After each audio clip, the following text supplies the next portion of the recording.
satu-satunya hotel dekat Kuala Lumpur ni yang setiap biliknya ada pool. Senanglah lepas nak bawa family bercuti, lagi-lagi dekat tengah KL. Welcome to Imperial Lexis Kuala Lumpur. Private pool ada, Skydeck pun ada tau dekat level 51 yang korang boleh nampak 360 view dekat sini. Sebenarnya banyak lagi benda best, tapi I nak tunjukkan dua bilik yang berbeza.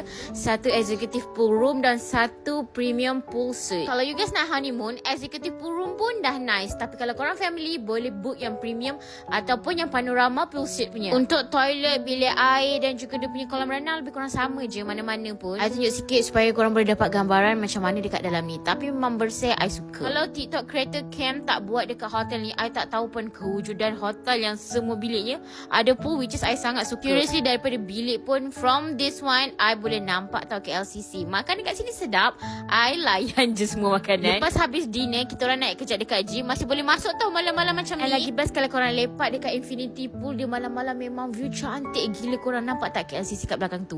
Kakak love.